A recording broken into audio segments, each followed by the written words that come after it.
I'll tell you something about myself. I don't like cell phones going off in the middle of the talk, so please put your cell phone off. And if you don't, I'll think up something to do with you. Someone could stand at the door and tell everyone to put their cell phone off. At the door, everyone's coming in with their cell phone on. Please, devotees, all the devotees, please switch off your cell. Yeah, okay. I just announced that. Well, I didn't announce it, yeah. Please put your cell phone off. But someone can stand at the door because so many are coming. Yeah, okay, you got it. Also, if you want to take a photo of this face or anything around it during this talk, don't. If you want to take a photo of this particular body, you can do so after the talk. I'll sit here and pose, and I might even smile. But don't do it during the talk, please. Om Namo Bhagavate Vasudevaya. Om Namo Bhagavate Vasudevaya. Om Namo Bhagavate Vasudevaya. Om Jnanatimirandhasya Jnananjana Shalakaya Chakshurunmilitam Yena Tasmai Shri Gurave Namaha. Nama Shreshtam Manamapi Shachiputram Atra Swarupam. Rupam Tasyagrajamurupurim Maturim Goshtavartim. Radha Kundam Girivaramaho Radhika Madhavasham.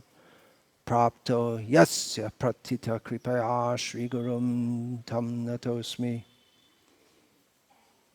Vandeham Shri Guru Shriyataf Padakamalam Shri Gurun Vaishnavangscha Shri Rupam Sagrajatam Sahagana Raghunatan Vitam Tam Sajivam Sadvaitam Savadhutam Parijana Sahitam Krishna Chaitanya Devam Shri Radha Krishna Padan Sahagana Lalita Shri Vishakhan Vitamscha.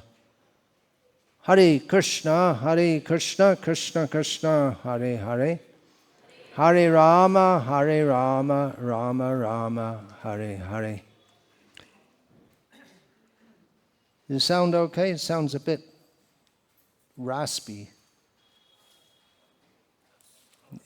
That's how the system is, okay.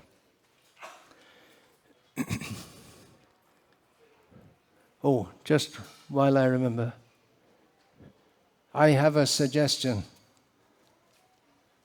In the temples that were established when Srila Prabhupada was present, where the Vyasa-san was not at the back, generally with Srila Prabhupada facing the deities, but at least two places I know, Hyderabad and one other, at the side, in Vrindavan, yeah, but on this side. So then you come in, offer obeisance to Prabhupada and come, but this way you have to come and turn around and you can't, you have to, your feet will be facing toward the deities, so it's a suggestion that you can place Srila Prabhupada here. Another suggestion I have, and please don't take it offensively, but this is not the standard murti of Srila Prabhupada, and the standard ones made by my godbrother Lochan Prabhu, they're like an exact replica, but this isn't. So I can suggest, you can get from Ujjain for 50,000 rupees or something. You must just, how many crores did you spend for this temple? I'm just suggesting you can bring another murti of Srila Prabhupada.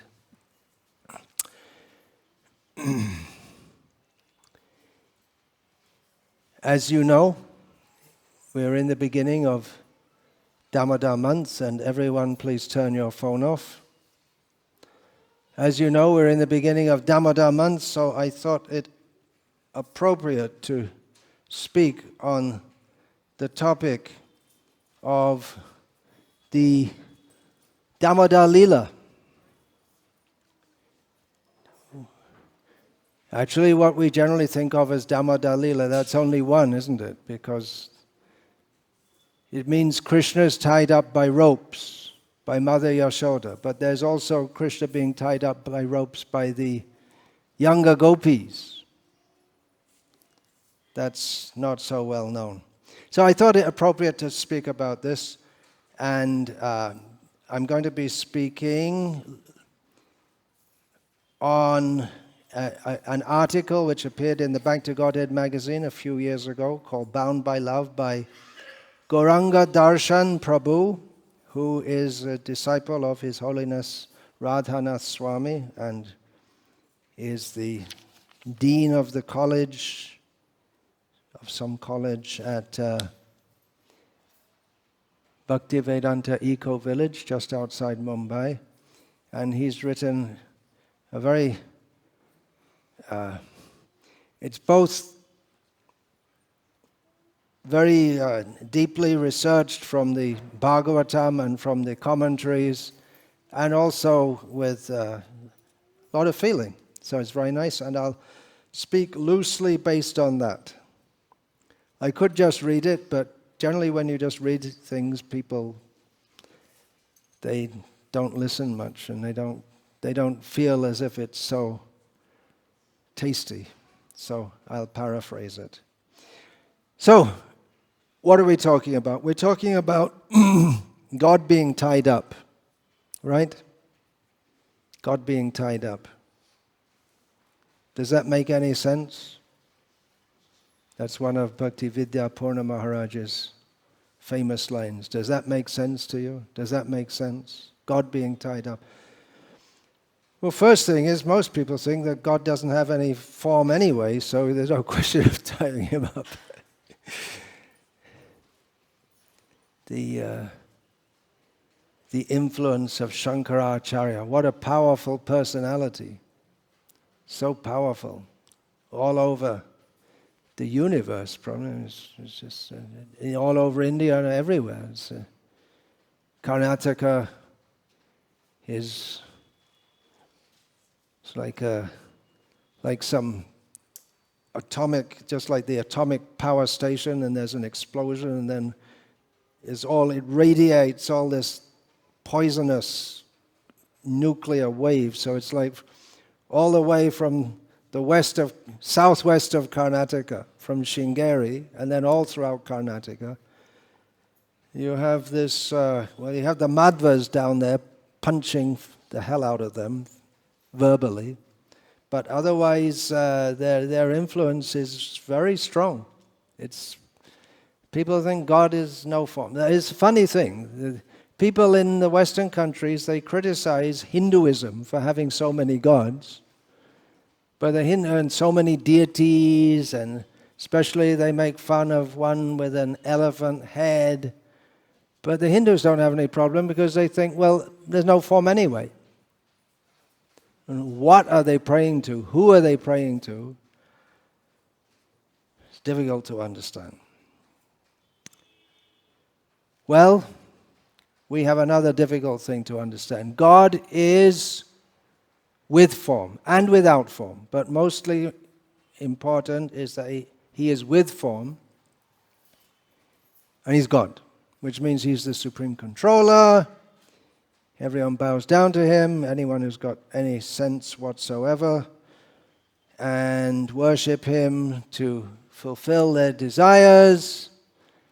And lots of desires. And God can fulfill them all. He can do whatever you want. Whatever you want, He can do it. There's no guarantee He will do it, because He is, after all, independent. He doesn't have to do what you say to Him. So that's why you have to pray to Him. You can't order Him. If you could order Him, He wouldn't be God. He's independent, right? So then What are we talking about? Tying him up. Tying him up. Can you tie him up? Can you tie him up? You can't tie up God. But you can tie up Krishna. You can't kiss God, but you can kiss Krishna. How about that? Srila Prabhupada used to say, you can go back to Godhead and you can kiss Krishna. He can kiss you back also, but you have to be... Who's going to watch the cricket match tonight? No one dares to put their hand up. So you have to... You can't kiss Krishna. Kissing Krishna, and, oh, there's an India-Pakistan match. See you later, Krishna. Or why don't we kiss in front of the TV? Or nowadays, what, you watch it on the cell? I don't know, whatever. One of the good things about my youth is that I never had any interest in cricket. Something good. Anyway, God is the supreme controller. Is that right? Everyone agree? Hindus, Muslims, Christians, Jews, they all agree God is the supreme controller. That means what He wants, He can do. Everything goes on under His control. However, He does like to be controlled because He's a person.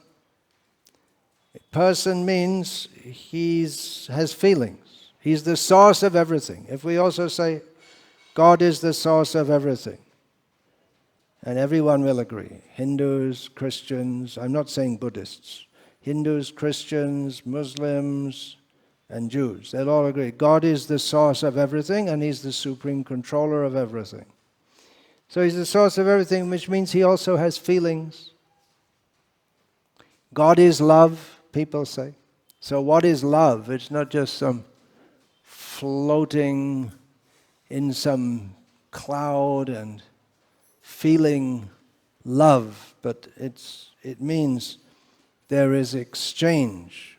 We learn from the exchange between people. And love means between living beings. In English you can say, I love ice cream, or something like that. But it doesn't have the same meaning as saying, I love, and then say the name of a person. So love, it can be distant, but that's not very strong. Just like you might have a lot of feeling. Princess Diana of England, she died in some road crash, maybe 20 years ago or so. And so many British people, they were just like crying and everything, because they loved her. But it was a distant love, because they couldn't, it just love of whatever they thought she was. Or I don't know why they loved her, I didn't know much about her. But they all loved her, it seems, and there was a great outpour. But her husband didn't love her, he divorced her.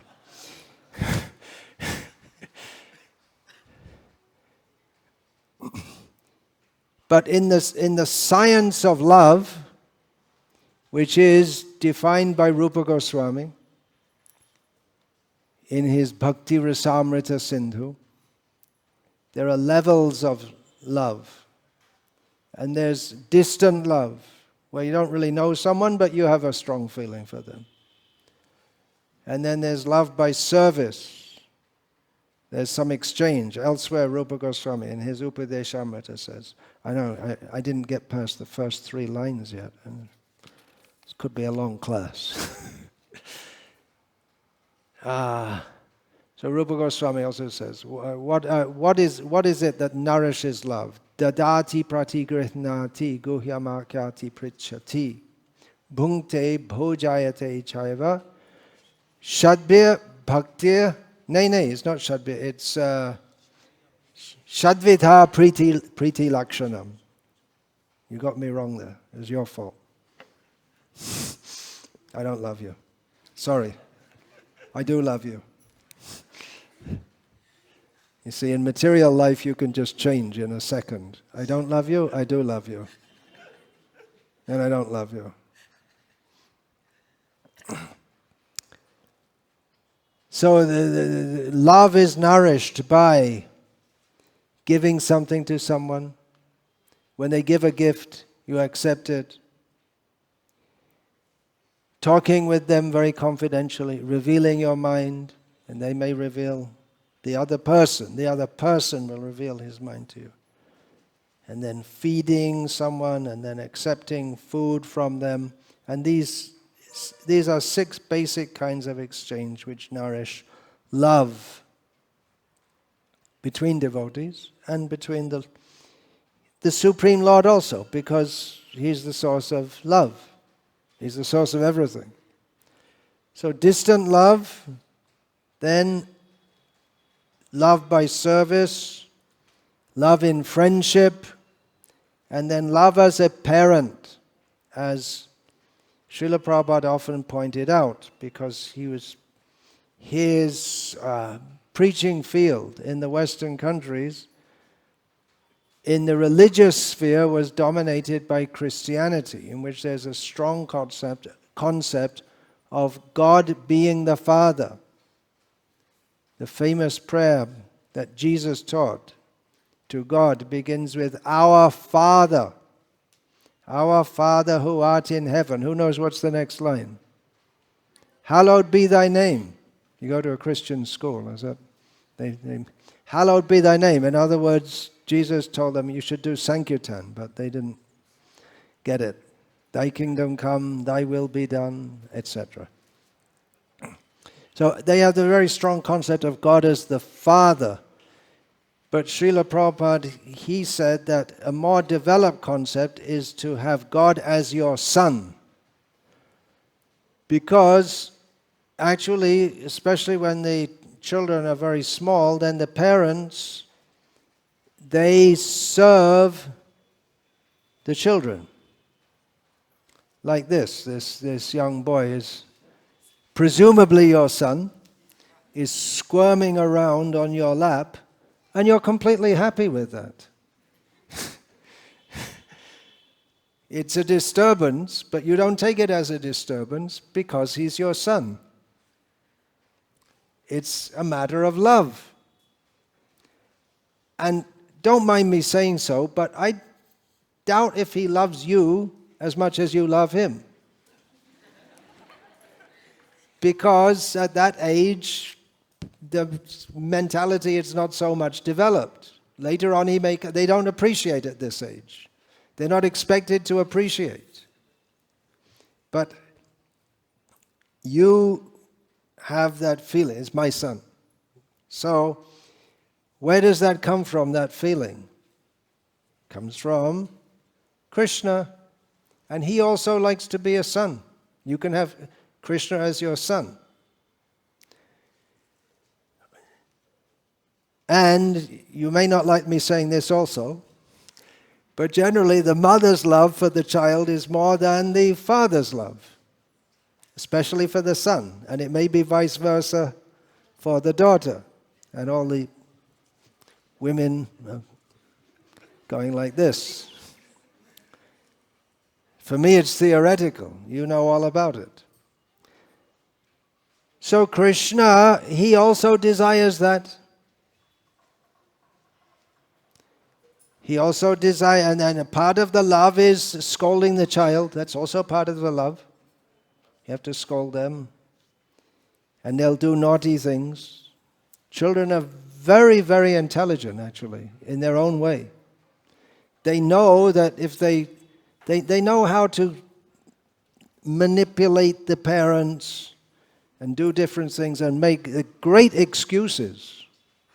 They're very good at making excuses for all kinds of things. So they have their own kind of childish intelligence.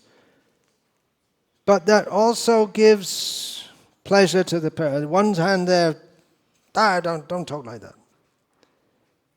And then they'll say, why? And whatever you say, they'll say, why? There's no end to their questions, right? There's no end. They'll go on asking. They won't accept defeat. It's different. Different children are different. So it can be very taxing when children are very naughty.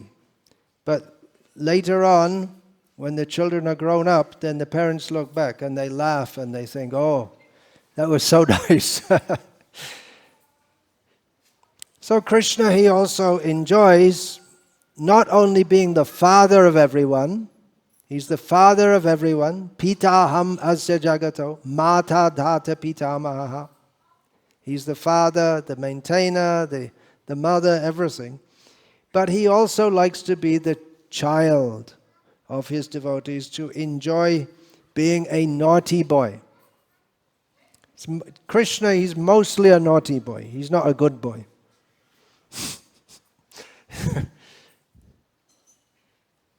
Do you have a naughty boy brother? Yes. Is he younger than you? Must be. Younger than you?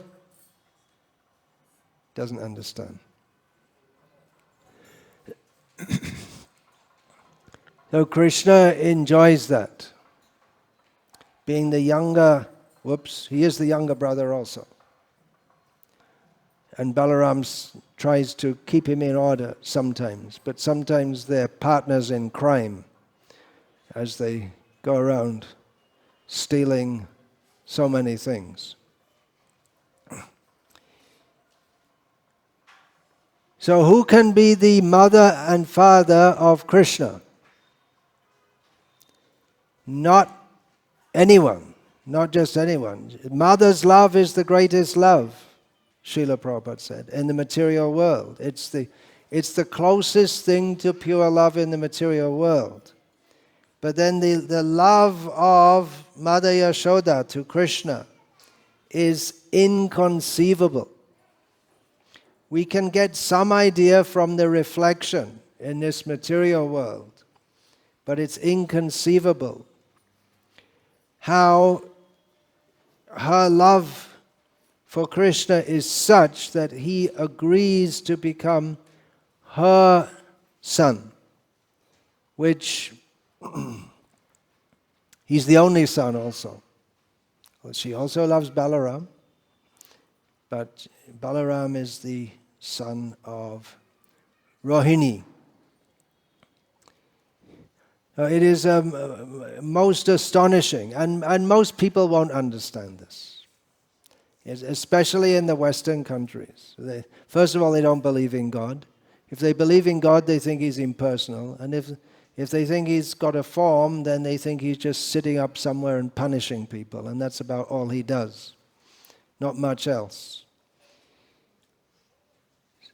So that Krishna, who is the supreme controller of everything, the supreme source of everything, likes to become the son of his devotees, not anyone.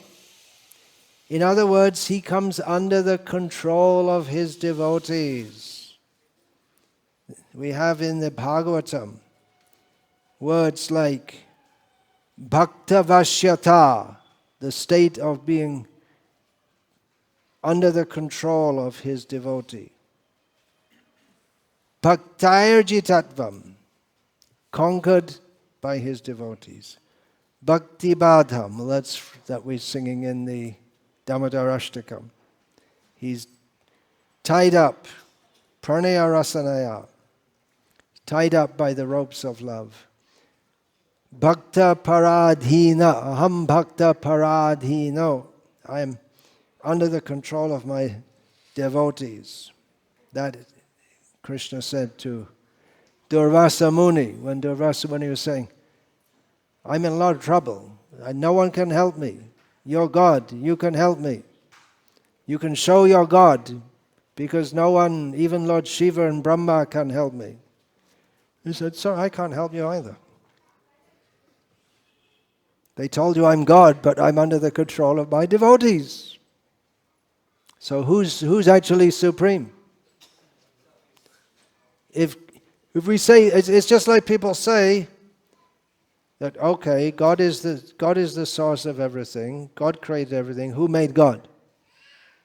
Right? But if someone created God, then God is not God, then the other person is God. But then you'll say, well, who created him? There must be someone who created, and then it's an infinite regress. Therefore, anadir adir govinda sarva karana karanam. The ultimate source of everything is Krishna. But then we may say, well, God is the supreme controller. So if someone controls him, then he's not God. That's true. Right? Did you hear that? Krishna is not God. Right? Is that correct? In Vrindavan, he's not. They don't think he's God. In Vrindavan, he's a mischievous little boy. Actually, he is God, but he is God and he isn't God at the same time, which is possible only for God. Because he's everything, which means everything. That means he's God, but everything includes everything that is not God also. So he's also not God. Full of contradictions. Everything is resolved in Krishna. Now in this article,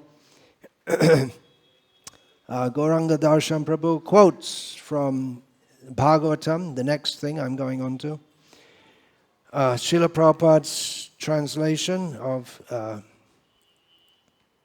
Shukdev Goswami's exaltation at Mother Yashoda. The entire universe with its great exalted demigods like Lord Shiva, Lord Brahma and Lord Indra is under the control of the Supreme Personality of Godhead, Krishna. Yet one of his transcendental attributes is that he comes under the control of his servitors. Bhritya Vashyata. So this is true. Even we have, I was just quoting from Narayana with Durvasa. So it's true even at that level, which transcendentally there's a gradation. And we see that throughout the pastimes of the Supreme Lord. Vamanadev, having showed his supremacy over Bali Maharaj, became his watchman. Subordinate position. It's not a very prestigious position, is it, to be a watchman? But he became the doorkeeper for Bali Maharaj. Yes. Lord Ram, he was completely committed to upholding the honor of his father. So he took a subordinate position. But especially in Vrindavan, this comes to such a stage that the Supreme Lord agrees to be tied up by his devotee. But not just for nothing. Just like you might punish your son sometimes, but you don't punish him for no reason. If someone is punished for no reason, then what's the point? If the parents just hit the children because the parents are feeling angry and they want to let it out, then the child will grow up with a disturbed psychology. But if punishment is meant for rectification, to make them know they're not supposed to do it when they do something wrong. So Krishna did something wrong. Krishna, he's the supreme controller, he's the source of everything, he's the supreme proprietor of everything. Everything belongs to God. Everything belongs to him. Nothing belongs to me.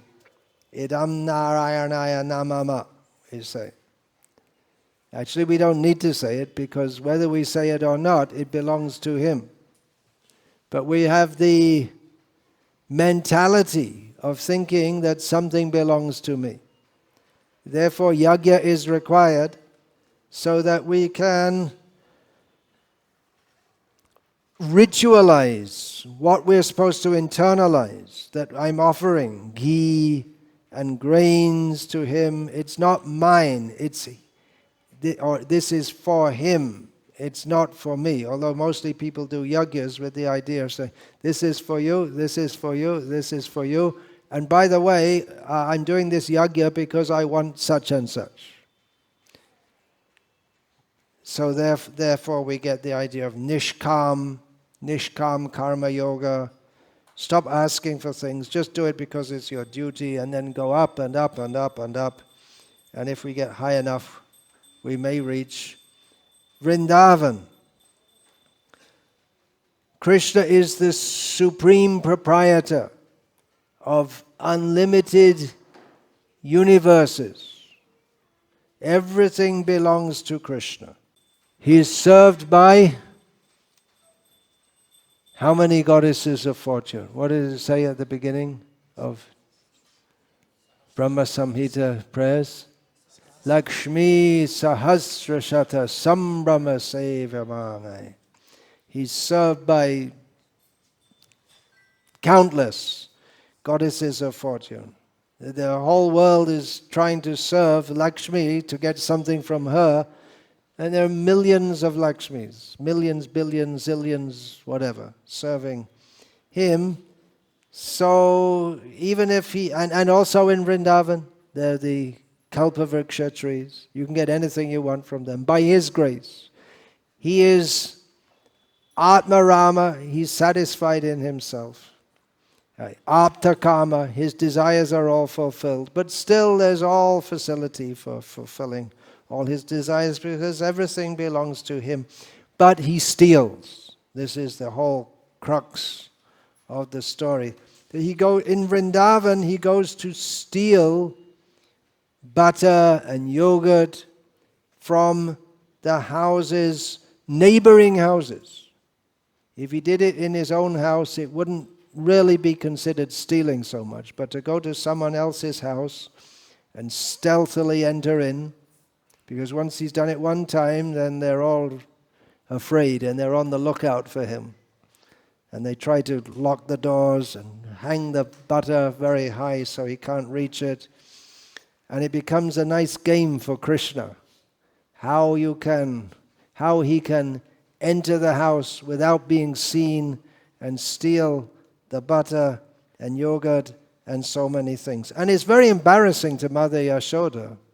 That it's very embarrassing. Just like we have now the Aryan Khan, the son of Shah Rukh Khan. It must be very embarrassing for Shah Rukh Khan, right? He's such a respected figure.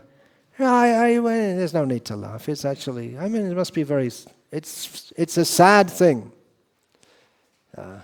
We don't want to laugh at someone else's misfortune. So it must be very, apart from anything else, it must be very embarrassing for him that he's sambhavitasya cha kirti maranadati richati. So for someone who's been honored to be dishonored, it's worse than death. So there's just an example that she is the queen of Vrindavan and she's supposed to have the best milk, which she has. She has her special cows with the special milk. She gets all the cows in Vrindavan are Surabhi cows, but she gets the best of the best, the Padmagandha cows, because she thinks, I'll give Krishna the best milk and the best butter and the best yogurt, and then he won't steal. But still he goes to steal. So it's very embarrassing. It's just like people may think of Shah Rukh Khan. You didn't bring up your child properly. Now he's become a criminal. And then, so they may say, Mother Yashoda, you see, you don't feed your child properly. He doesn't feed a child properly. It's like a huge feast for breakfast, even before he goes out to the pasturing grounds. Practically he's eating morning, midday, night, snacks in between, plus all the fruits and roots in in the forest and on Govardhan, and so it's very embarrassing. Why should he steal something? Anyway, it belongs to him. He could just go. He could just go into any house and show his Virat Rupa. Actually, I'm God. Give me your butter. It all belongs to me anyway. But that wouldn't fit in Vrindavan. The Virat Rupa, it hardly fitted even with Arjuna. He could hardly relate to it. What to speak of in Vrindavan? Well, one way he showed he's God, because however intelligently the gopis, they tried to prevent him stealing, he found out ways to do it anyway. In this way, he nourished the love of the other gopis of the same age as Mother Yashoda, because they all loved him. They all loved him more than their own children, which is why also he fashioned the pastime of Brahma stealing all the cowherd boys, and then he became the cowherd boys so they could actually feed Krishna personally, directly, even without knowing it. So the gopis, they go in a group, they say,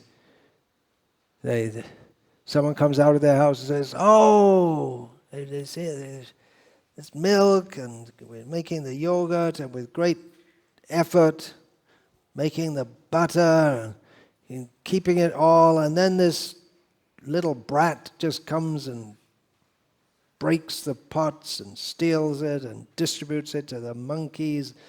And one gopi is saying, and the other say, "Yeah, he did that in my home too." And another gopi told him, and then they all come together and go to Yashoda and lodge a complaint and tell him all about this boy.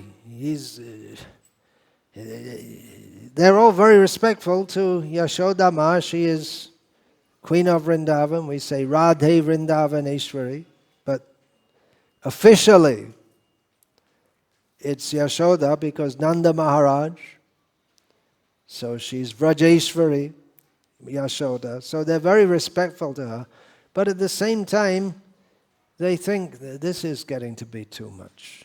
And we should tell her, because she doesn't want to, she wants her child to be a good boy when he grows up.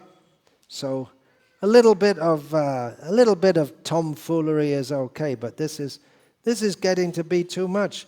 We'd be happy to feed him, but he doesn't ask us. He just takes it by himself. And then he feeds it all to the monkeys. Anyway, we hang up all the butter and ghee and everything so the monkeys can't get it. But he just calls all the monkeys and feeds it. So they complain to Yashoda. What are they doing when they're complaining to Yashoda? They're doing kirtan. Really?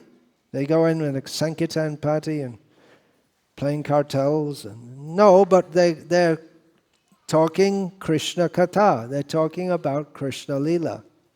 So in this way, Yashoda gets to hear about Krishna from her friends. And we can also hear. And we also can be benefited by hearing about Krishna. That's why Krishna, one of the reasons Krishna comes to this world.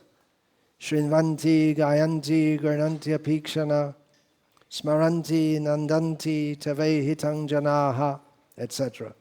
That Krishna comes and he plays such pastimes, and up to the present day we can hear about them and take pleasure in that, and then no more birth and death. That's the minimum, the first result. Bhava pravaho.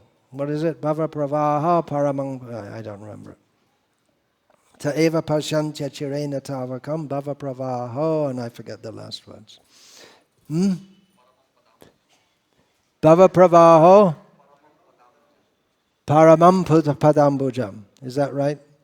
Okay. You came all the way from Surat to help me with my forgetting my shlokas. He's very much absorbed in Krishna Katha. Bhava pravaho paramam padambujam. By similar thing, she said earlier also that Kunti said, by seeing your lotus feet, we no longer see birth and death. So they're complaining, and Krishna is standing there, little boy, just a little boy. And he brazenly denies it. I don't go to your house. You don't have very good butter. Why should I go to your house? The butter's no good.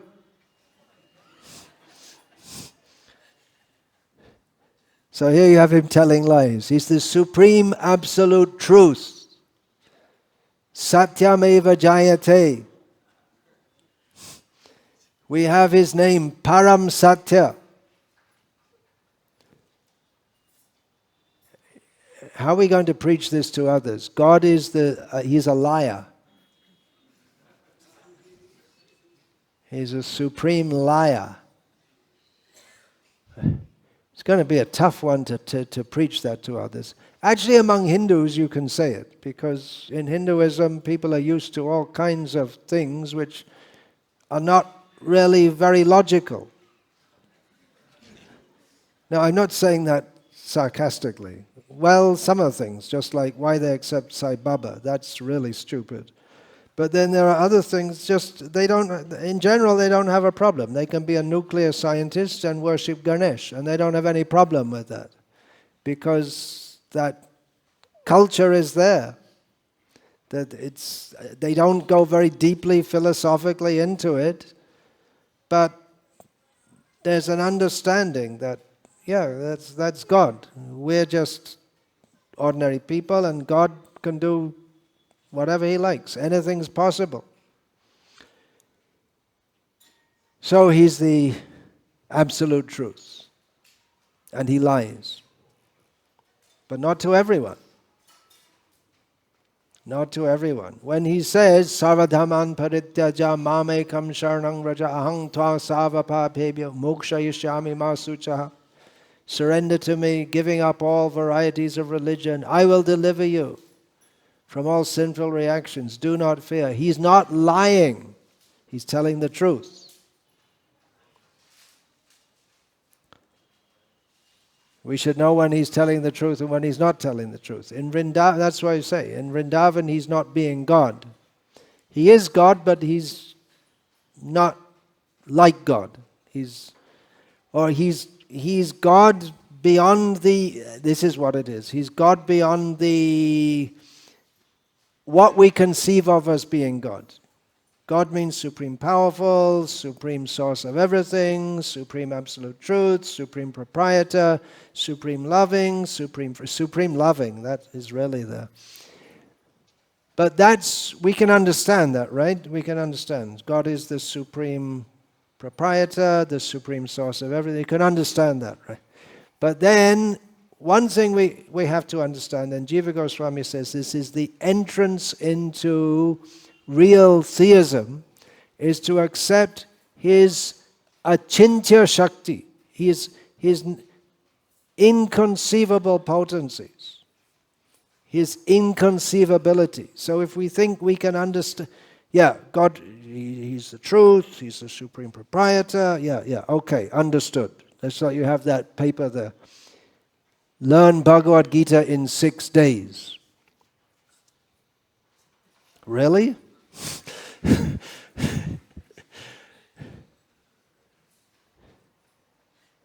Bahunam janmanam ante jnanavang mang prapadyate vasudeva saramiti samahatma sudurlabha. Why 6 days? You can do it in 6 seconds if you just accept that.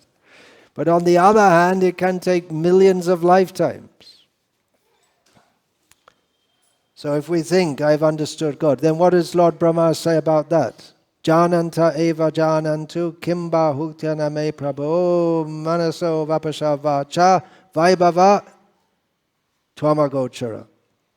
He says that some people may say, I know Krishna, I know all about Him, yes, I know very well. But as far as I'm concerned, and Brahma says, and He's born from Krishna.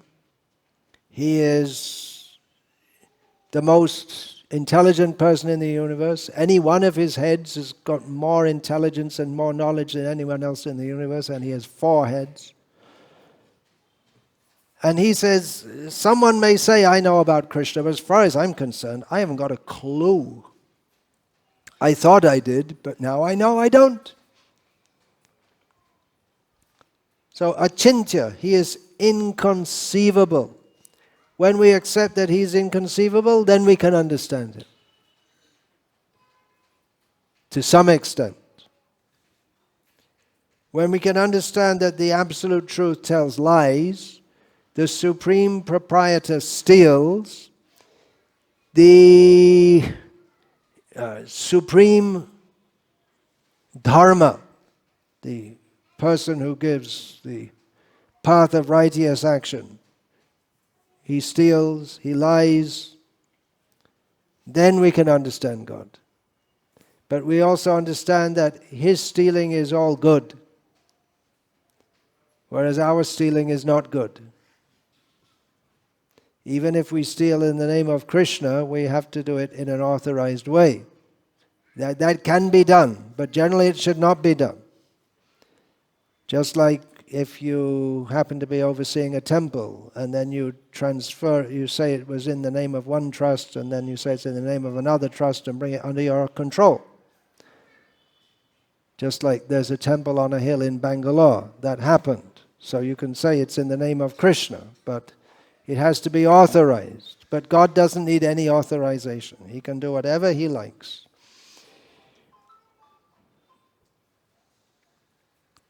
Phone off, please. He can do whatever he likes. But then, when he comes under the control of his devotees, he can't do whatever he likes. So it's all inconceivable. And then we hear the pastimes of Krishna, and we don't want to try and work it out too much. We have a lot of philosophy in the 9 cantos, and we come to the 10th canto, and there's philosophy throughout the 10th canto also, just like we're quoting that, Kim Bahutya Name Prabhu, that Lord Brahma, very important philosophy, right in the 2nd chapter, is it, of the 10th canto, the demigod's prayers, and then in the 14th chapter we have Lord Brahma's prayers to Krishna, and throughout the Bhagavatam 10th canto we have Muchakunda's prayers, Akrura's prayers. There are so many throughout the 10th canto, in which we get philosophy also to keep us on track. But especially the Vraja Lila, it's to be relished by those who are eligible to do so, and by discussing all these things, we can become blessed by the devotees like Mother Yashoda and the Vrajavasis, that we can also appreciate this. And there's another level of appreciation. The gopis are appreciating Krishna being such a naughty boy, but there's another level of appreciation, hearing about it and discussing about it. Shrinvanti, Gayanti, by hearing and discussing, there's another level. And therefore, Krishna comes himself as Chaitanya Mahaprabhu to relish from another level by discussing. If you're in the Leela, you're appreciating in one way. But then if you step back and we discuss about it, then we appreciate it another way. So that's possible when you're not directly in the Leela, but thinking about it. And then therefore there are dramas and discussions. So Krishna is lying, telling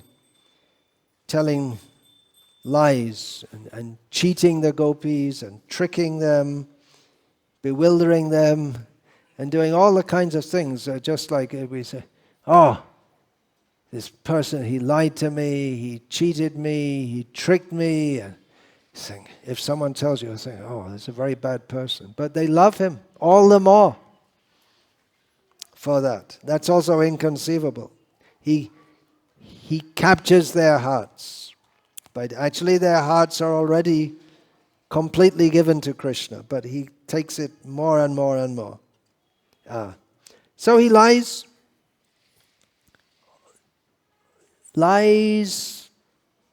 maybe not lies, because you said, so Yashoda said, well, you're saying you didn't do it. Well, who distributed the butter to the monkeys? There's no other answer but Krishna. Who distributed butter to the monkeys if it's not you? He said, Krishna says, the person who made the monkeys gave it to them. So he's not lying, but he's avoiding at the same time, because Mother Yashoda doesn't know that he made the monkeys. Very clever, Krishna. The young boys, they can be very clever in making all excuses. So it's true and it's not true. As far as Mother Yashoda is concerned, it's not true. Because she worships Narayan at home. She has Brahmins in the home to worship Narayan. A naughty boy, very bad boy. It's one thing to steal all the butter from other homes and embarrass her so much, but it's another thing to just lying. What are we going to do? What's this boy going to be like when he grows up?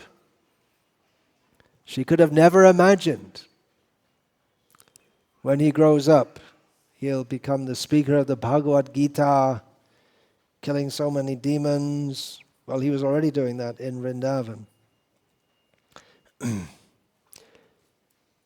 Speaking Bhagavad Gita, by speaking Bhagavad Gita, everyone comes to know the glories of Krishna. Nataf parataram nanyat. Kinchid asti dhananjaya. There's nothing, no one greater than me, Krishna says. But by performing his pastimes in Vrindavan, Krishna lets it be known to those who will hear it that his devotees are greater than himself. In Bhagavad Gita, he glorifies himself. I'm God, I'm supreme, everything is dependent on me. In Vrindavan Leela, he glorifies his devotees. That I'm not God, because God can't be tied up, but my devotees tie me up. I'm not supreme. I'm dependent, I'm subordinate to the love of my devotees. So in this way, there are contradictions. Achintya means inconceivable, means there are contradictions. Arnoraniyan Mahato Mahiyan, the smallest of the small, and simultaneously the biggest of the big. Apanipado Javano Grihita, he has no legs, but he walks. He has no hands, but he accepts things. So all these contradictions are possible in God.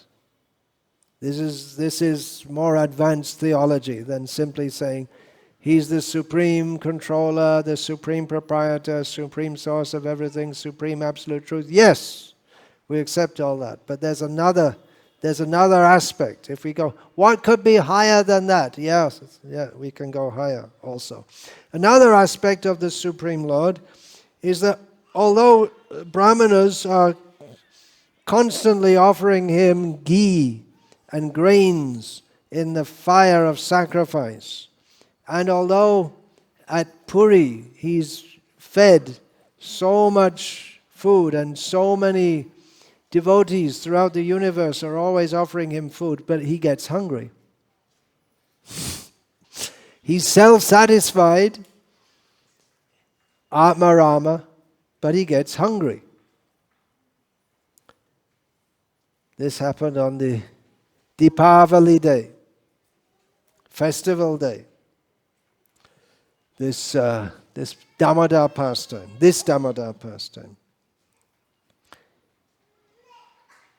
So Mother Yashoda is churning the butter for Krishna. It's for Krishna, specifically for Krishna. She's thinking of Krishna. I make the nicest butter with the best cows and going in the best grazing grounds and the milk, the best milk. I'll make the best butter for Krishna. So she's making it.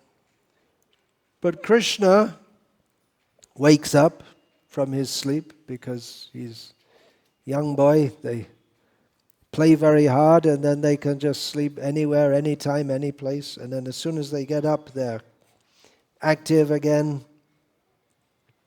So Krishna, and then he becomes hungry for her milk.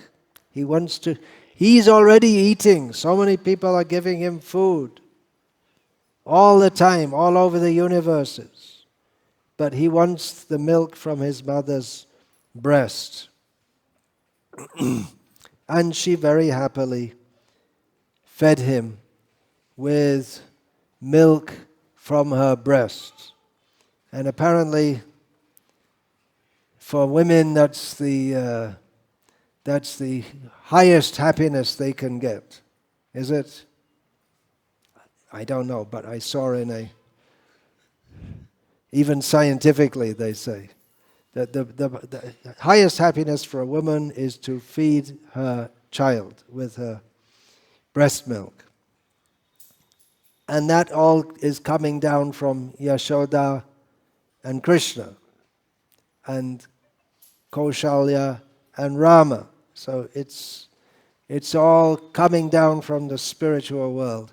So we can't imagine what is the bliss of Mother Yashoda in feeding Krishna, and Krishna's bliss in being fed. And also the child, most happy, secure on the lap of his mother, drinking the breast milk, and just completely happy. Then, all of a sudden, Mother Yashoda thinks, oh, I left the milk on the stove, it might be boiling over. Oh, it's overflowing. Oh, all that milk, which we got with so much trouble for Krishna, puts Krishna aside, runs off. And Krishna, who is Vishuddha Sattva Vigraha, when his mother goes away to tend to the milk which she's tending for his sake, he who is Vishuddha Sattva Vigraha is the absolute emblem of pure goodness, Sattva Guna. In Sattva Guna, you never get disturbed. Should never be disturbed by anything. Peaceful, all the time. But Krishna, the Supreme Peaceful, became angry at his mother. He loves his mother, but he became angry at his mother. What's she doing running away? I'm happy drinking her milk, and she's just run off. She doesn't think that she's run off to tend to the milk, which he's boiling for me. He doesn't think that much. He just thinks, she ran off. So, he's angry. Okay. What does he do?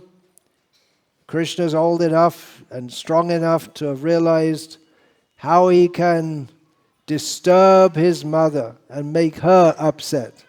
So he goes and breaks a pot with the butter, and while his mother's away, he feeds it to the monkeys. But he's also afraid because he knows he's doing something wrong and his mother won't be happy. So he's afraid of his mother.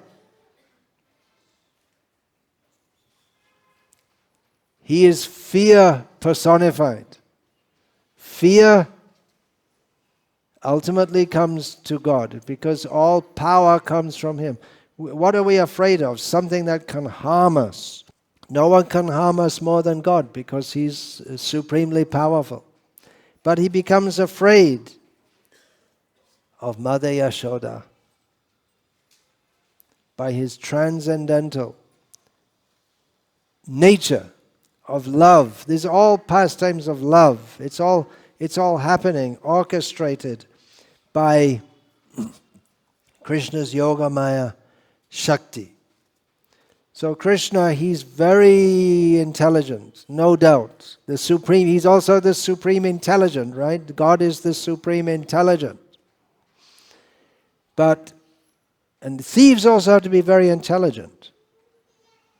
Right? To be a good thief, you have to be intelligent. Otherwise you get caught right away. So a good thief is one who can go on stealing and not get caught.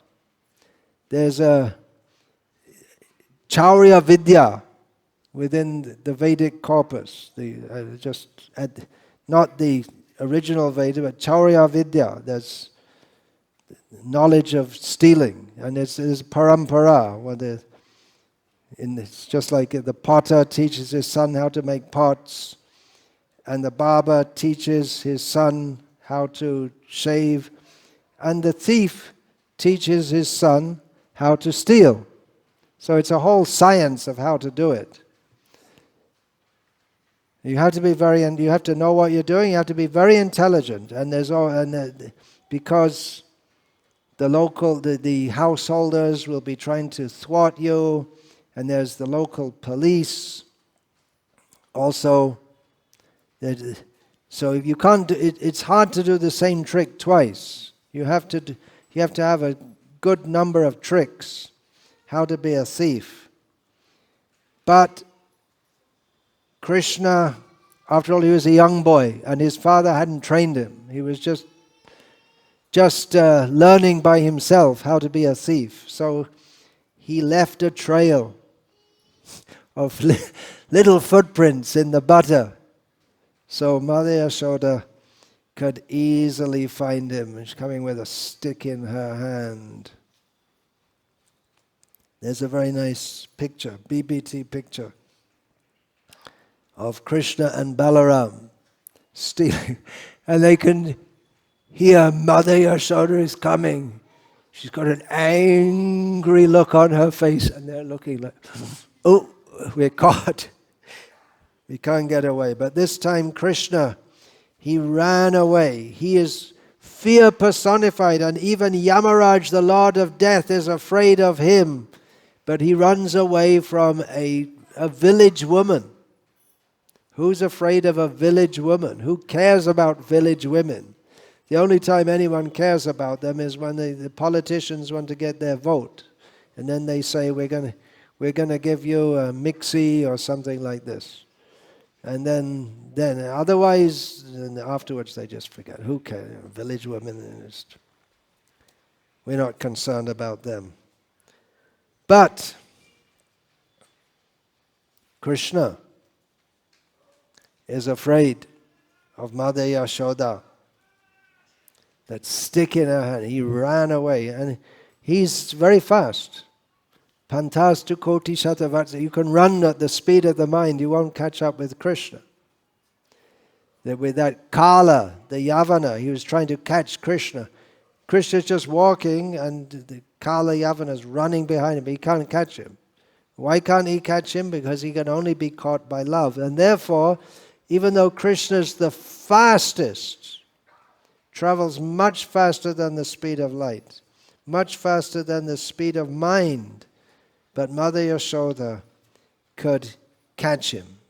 He was trying to catch him, and then he'd just be a little bit away, trying to catch him, be a little bit away. She just kept on almost catching him. But then Mother Yashoda, she caught him. Yogamaya arranged it all. And there he is. He's the supreme proprietor, the supreme truth, the supreme controller, the supreme source of everything. He's also the supreme bliss.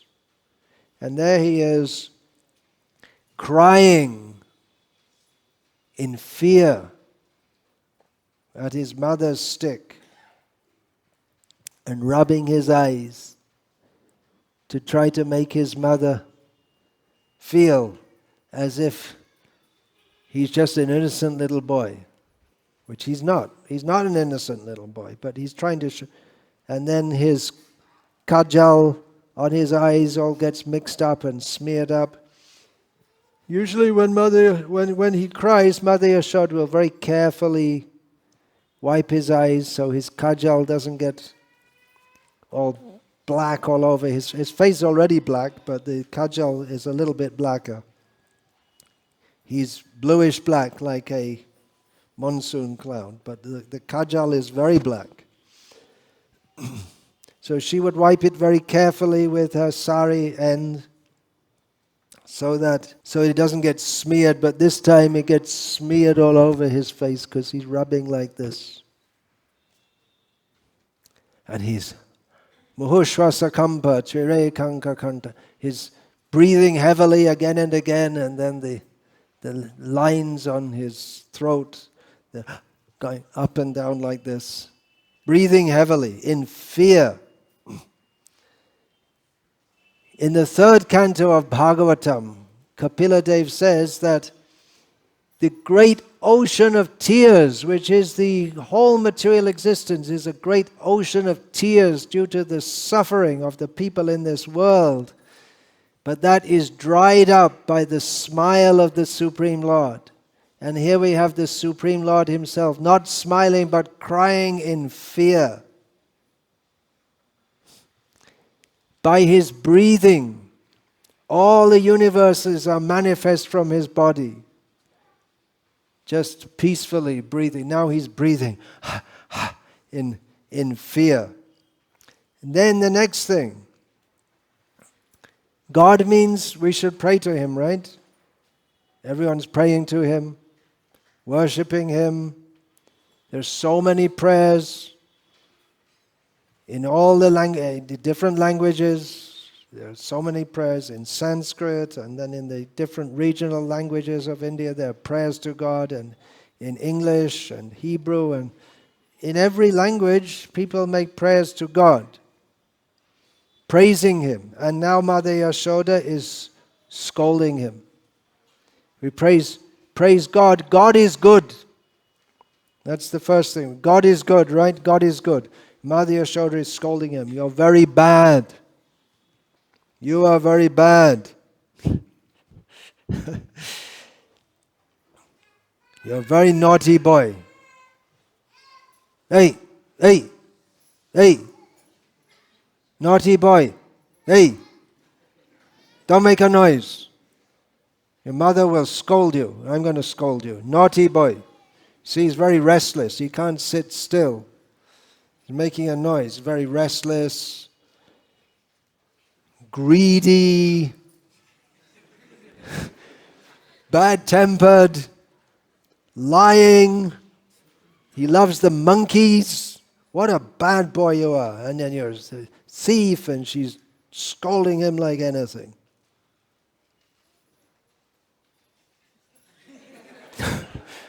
I hope your boy doesn't grow up like that. And then she said, if you go on like that, I won't give you any nice milk products, no milk or ghee. And Krishna's thinking, well, she won't give it to me. He forgets that he can just go and steal it from somewhere else. I won't let you play with your toys. Have you been to the Vallabh Sampradaya Haveli? Do they have one in Bangalore? Maybe not. Even if they do, you wouldn't know probably, because it's small. But in North India they have, especially in Gujarat and Rajasthan. In Surat there are at least 2, I think, aren't there? How many? 3 Havelis. So they worship, the Vallabh Sampradaya, they worship Krishna. Actually his form as Srinathji is like adult form, but they worship him like a little child. So they give him little toys. They bring out his toys, little things you can rattle and little things you can pull along. So Mother Yashoda said, I'll take away all your toys, bad boy. I won't let you play. I won't let you play with your playmates. I'll keep you indoors all the time.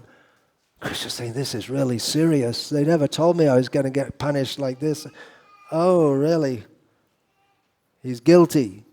He is guilty. He is the supreme judge of everyone. But he's caught red-handed. They call it red-handed. He's caught. And Mother Yashoda, she is the judge and the jury and the witness and the punisher, all in one. So that's supposed to be Krishna, right? He's supposed to be all. But Mother Yashoda, there's no way he can lie this time. It's very clear. He's come now, what's he going to do? So the judge, okay, guilty. You're to be punished. And they're sitting there waiting. What are they going to do? What are they going to do? Are they going to execute me or give me life jail? Or what are they going to do? Whatever the judge says, you have to accept the punishment. So Krishna's, what's he going to do now? What's he going to do? She's trembling in fear.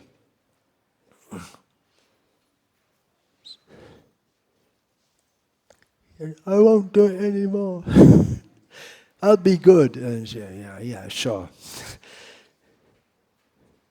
First time offender, you may get off. They say, I won't do it anymore. But Krishna, you can't believe him anymore. You can't believe, he's again and again and again doing the wrong things. So Mother Yashoda, her patience has run out. But at the same time, she's afraid of him. He might do anything. He might run away from home or anything. He might go and stay in someone else's home. He likes their butter. So she's afraid to beat him, or she doesn't want to hurt him. So what does she do? She thinks, I'll tie him up. So that way he can't do anything wrong anymore. So that's one thing you can do. Nowadays they have these children's pens, right? They put them inside with the bars. They put them inside, so they just like a prisoner in the baby. They call it a baby pen, so they can't escape. So you tie them up around the waist, so it doesn't really hurt. But then you tie it to something solid, like, for instance, a grinding mortar, so they can't get away. And that way, they're kept under control. It's a punishment. But it's not like beating. It's not so, it doesn't hurt exactly, but just the children are restrained from doing anything bad anymore. So Mother Yashoda, she's decided, okay, I'm going to tie him up. And how can you tie up God? He's everywhere anyway. Tie him up means you keep him in one place, but anyway, he's in every place all the time. Where is God? Where is he not? He's everywhere. How can you keep him in one place? But she can. He has no beginning or end, no inside or outside, no front or back, because he's everywhere. But she decided to tie him up. How could she tie him up? Well, the cowherd people, they know how to tie up cows. That's standard things. They always have plenty of ropes because they have plenty of cows. So they tie up the cows, and they tie up the cows, and they tie up their legs when they're milking them, and they tie up the calves so the calves don't come and drink all the milk. They have plenty of rope. So she told her servants, Mother Yashoda, bring some rope. Soft rope, not very hard rope. Anyway, they don't use very hard ropes. So how much do you need to tie up Krishna? He's only a small boy. You don't need very much. So bring some rope. Okay, time. Oh, funny. I thought it looked longer than that. It's just a little bit too short. It's like two things. Just a little bit. Bring some more. And tie up. Add that and tie. It's also too short. Whatever rope she brought, it's just a little bit too short. Krishna is showing, I'm God again. You don't know I'm God. You can't tie me up. But then he thought, my poor mother, she wants to tie me up. I've got my desire. By my desire, everything goes on, but she's got her desire. With my desire, I can fulfill all my desires, but I can fulfill others' desires. What if your desire is contradictory to that of the Supreme Lord? That's called sinful desire. If we want to do something that God doesn't want us to do, That's called a sinful desire. But in this case, we have Yashoda Mai. She wants to do something which Krishna doesn't want her to do. But he agrees to that because he becomes subordinate to her desire. She didn't give up. She brought one rope, another rope, more and more ropes. She became quite tired from all of this. So Krishna, seeing this, out of his mercy, which is his most important quality, that is very much recognized in the Ramanuja Sampradaya, and also in the Gauriya Sampradaya. Srila Prabhupada writes that in the Krishna book also, that among all Krishna's innumerable transcendental qualities, his most important quality is his mercy upon his devotees. So he thought, oh, my mother, she's trying so hard to tie me up, and I'm just playing at being God and not letting her. All right, she's getting tired. All right, then he's very soft-hearted actually, even though he plays as a naughty boy, but he's very soft, just like the butter. And then he allows her, that her endeavor to tie him up, he takes that's one kind of service. Whatever Mother Yashoda does, it's all service to Krishna. She doesn't do anything outside of bhakti, devotional service to Krishna. So even trying to tie up Krishna, that's one part of her bhakti. And seeing her trying so hard, Krishna, and not giving up, Krishna eventually said, all right, let her tie me up. So in the same way, we may try to serve Krishna, but we should know that if we continue to try to serve Krishna, that certainly Krishna will reciprocate in due course of time. And he is reciprocating even when we don't see him reciprocating, but he just wants to see how determined we are to serve him. These two fingers too short, that symbolizes the rope is two fingers too short. So on the one hand, one factor is the endeavor of the devotee, and the other factor is the mercy of the Supreme Lord. So both things have to be there in our devotional service. Krishna wants to see how because devotional service means we have to serve him, but we can't get admitted into the realm of devotion without Krishna's mercy. So then she tied him up, and Krishna is the supreme, apart from everything else, he's the supreme liberator. Therefore his name is Muktida. But Mother Yashoda, the one who gives liberation, who frees us from being tied up, he is tied up by his mother. This is a lot better than just going to the temple and praying for some more rupees, isn't it? What do you think? You can go to the temple and pray for some more rupees or to cure your backache, but this is a lot better. What do you think? What do you think, Aravindaksh? You come from the family which has lots of rupees compared to most people. But you're not much interested in all of that, are you? You're interested in hearing about Krishna. So he can liberate us. With all these yogis and gyanis, they're trying so hard for liberation. And Krishna, very easily, he can just you want to liberate? Okay. Muktim dadati karhijit nasma bhakti yogam. He can give mukti very easily, but devotion to him, he will not give very easily. Because by devotion, we can tie him up. So how can we tie him up? What ropes will we use to tie him up? Pranaya rasanaya. Pranaya rasanaya. The ropes of love can tie him up. And Mother Yashoda demonstrates by her love. She doesn't know. She doesn't know that 5,000 years later people are going to be sitting in Bangalore talking about this. She doesn't have any idea about this. She's just Mother Yashoda. Just Mother Yashoda. She ties him up with her rope of love. It's the only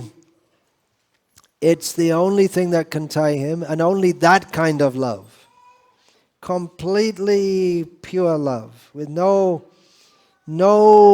personal desire whatsoever. And not only no personal desire, but just overwhelming, overflowing love.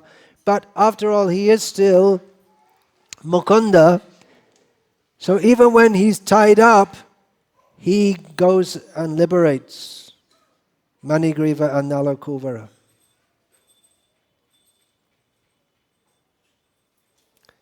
He's controlled by his devotee, by being tied up, and he's controlled by his devotee in liberating Manigriva and Nalakuvara. Otherwise, he doesn't have any particular interest in them. They're just a couple of young boys who are just having a rave party in the river, and then they get caught by Narad Muni. And what does he care about? But Narad Muni has cursed them and said that you will be delivered by Krishna. So he has to do what Narad Muni says. So again, we see he's controlled by his devotee. So Krishna, he has all it's hard to understand. And if we try to understand too much, we'll go crazy, because you can't understand it. It's beyond understanding. So we don't understand. We just like Mother Yashoda. She doesn't get out a book on child psychology and try to work it all out. She's just Mother Yashoda. That's all. That's all. She's just Mother Yashoda. She doesn't know anything else. She doesn't know Bhagavad Gita. She just knows, there's Krishna is my son. He's naughty. All contradictions are in him. Smaller than the smallest, bigger than the biggest.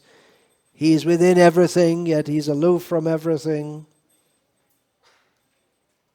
He's the supreme controller, but he's controlled by his devotees. And even Shukdev Goswami becomes amazed. Nayang sukhapo bhagavan dehinam gopika sutaha jnaninam chatma bhutanam yatha bhakti matamiha. Lord Krishna, this is Srila Prabhupada's translation. Lord Krishna, the son of Mother Yashoda, is easily accessible to devotees engaged in spontaneous loving service, but not to mental speculators, aspirants of self-realization, or those in bodily identification. So there we have it. Krishna is asamurdhva. This is the Vedic language. It means no one is equal to him, no one is above him. But the devotee becomes greater than him. Those who want to become one with God or equal to God, they should become Vaishnavas. And then they can become more than God. Srila Prabhupada sometimes used to say this. Why do you want to be one with God? You can become more than God. That he agrees to become subordinate to his devotee. Out of their love for him, he becomes subordinate. There are so many examples. Arjuna at Kurukshetra, Krishna became subordinate. Senaya ubayo madhye ratam sthapya mechuta. Krishna, just take the chariot and bring it between the two armies. He orders Krishna, and Krishna, he agreed already. His chariot driver. He wouldn't do that for Duryodhana. Theoretically, he might have done, because he gave Duryodhana the choice. Do you want me or do you want my army? Theoretically, but he knew Duryodhana. He always calculated in a material way. But Arjuna, both Duryodhana was happy. Duryodhana gets the army, and Arjuna gets Krishna, but he's not fighting. If he was going to fight, then Duryodhana would have taken him, because he knows what power Krishna has. But Arjuna says, okay, very happy to have Krishna on my side. And then Krishna becomes the chariot driver. He suggests to Arjuna, he says, I'm very good at driving. I'm not just good at controlling cows, I can control horses too. So I'll become your chariot driver. And Arjuna says, okay, all right, so take the chariot, drive it there. Krishna, apart from all, he's the supreme proprietor, supreme controller, supreme truth.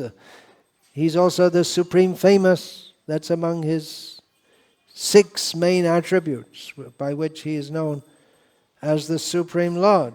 He is the supreme famous. But here is another aspect of his fame. He has the fame of being controlled by his devotees. The glories of the Supreme Personality of Godhead are broadcast loudly throughout all the Vedas, especially the Upanishads and the Sankhya Yoga philosophy, and throughout all the Vaishnava literature in various languages, in the Quran and the Bible. The glories of the Supreme Lord are broadcast. Yet Mother Yashoda, out of her intense affection for Krishna, thought of him as a child, just like everyone else has a child. All the women have children. So I have my child. He's my child. She thinks like that. No idea that he's God. Hare Krishna. Nemam varincho nabhavo. What is it? Nemam varincho nabhavo. What is that verse? Nemam varincho nabhavo nashre rapyanga sangshraya prasadam lepire gopi yattad. What is it? Yattad prapya vimuktidat. Krishna, who is the giver of liberation, vimukti, which means liberation with bhakti. He gave such mercy to Mother Yashoda, which even Brahma, Shiva, Lakshmi, who's his better half, part of his body, they couldn't get such mercy as this village woman got by tying up Krishna, who is the giver of liberation. So Krishna shows what it means. With his devotees, he shows. Actually, Krishna can't be God without his devotees. Because what's the meaning of being a king without subjects? So to be the Supreme Lord means you have to have devotees. And Krishna shows that more important than being supreme and being powerful is to love and be loved. And he shows that especially through his Vrindavan pastimes. That although in this material existence we have this perverse desire to try to enjoy and control this world. Ishvaroham aham bhogi siddhoham balavan sukhi. But that is not our nature. That, who says Ishvaroham aham bhogi siddhoham balavan sukhi? That's the demons. That's the characteristic of the demon. They say, I am the supreme, I am the enjoyer, I am perfect, I am powerful, I am happy. The demons say that. And there's one other person who's not a demon who says that, and that is Krishna. Because he actually is Ishvara, Bhogi, Siddha, Balavan, Sukhi. So he says that. But he goes on to say, or throughout Gita, he gives the hints. Ananyas cheta satatam, patrang pushpang palangtayam, yome bhaktya prayachati. He gives hints throughout the Gita that more important than all this business of being God and controlling others, actually that's just for the criminals. That's For those who are criminal, they need to know that there is a supreme controller. Watch out. But the real innate need of everyone is to love, and that springs from Krishna. He loves every living being, but he especially loves those who love him. He reciprocates. Yayatamang prapadyante tangs tathaiva bhajamyaham. He reciprocates. If we love him, he'll love us. If we don't love him, he'll still love us, but he won't reciprocate in the same way as those who love. Now, when we speak about him being the supreme powerful, how powerful is he? It's inconceivably powerful. How powerful is Narendra Modi? Very powerful. Much more powerful than any of us, isn't it? Obviously. How rich is Bill Gates? Much richer than any of us. Much richer. Narendra Modi is much more powerful than us. Then how much rich is God? Supremely rich, supremely powerful. And then if we say love, how much is his love? It's so much more than we can imagine. But that's that one. We cannot be as powerful as God. We cannot be as rich as God. We cannot be as famous as God. But he shares his love, so devotees can come to that level that they can have even more than he has. This is his greatest quality. He loves everyone. And he gives the ability to everyone that they can love him even more than he loves them, which is inconceivable, because his love is unlimited and it's always increasing. So this is one aspect of the love of the Supreme Lord, that he enjoys to be controlled by his devotees' love, to the extent that he agrees to be tied up, and even though Krishna is crying, it's all bliss. Krishna doesn't become unhappy at any time, even when he is apparently unhappy. He's crying in fear, but it's all bliss for Krishna. Hare Krishna. All glories to Srila Prabhupada. I'll finish there. And the arati is going on. Srila Prabhupada ki jai. Sri Damodar Bhagavan ki jai. Sri Maya Yashoda ki jai. Hare Krishna.